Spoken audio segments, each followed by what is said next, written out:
ভাবতেছিলাম এইটা যদি এই লোকের হাতে পড়ে তাহলে কপাল কপাল। এইটাই সুযোগ দাদা, এইটাই সুযোগ, চান্সে সব। বিয়ের দিন, বিয়ের প্রথম দিন আমি না খেয়েছিলাম, কারণ আমাকে খেতে দেওয়া হয়নি।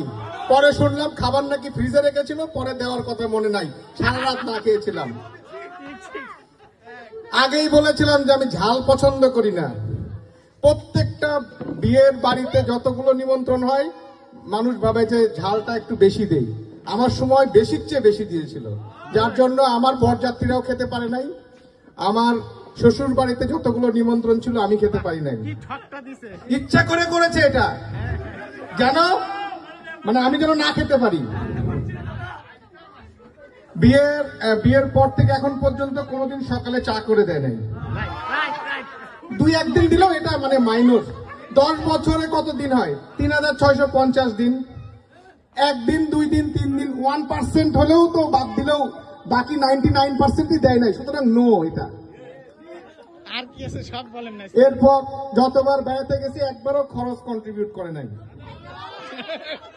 গয়া, কাশী, বৃন্দাবন কোনো কথা হবে না। প্রথমে বলে যে হ্যাঁ আমি দিচ্ছি, টাকা দেয়, কিন্তু পরে দেখা যায় ওই টাকাটা কিভাবে জানি আমার পকেট থেকেই গেল, অন্য কোনো হিসাবে দেখাই দেয়।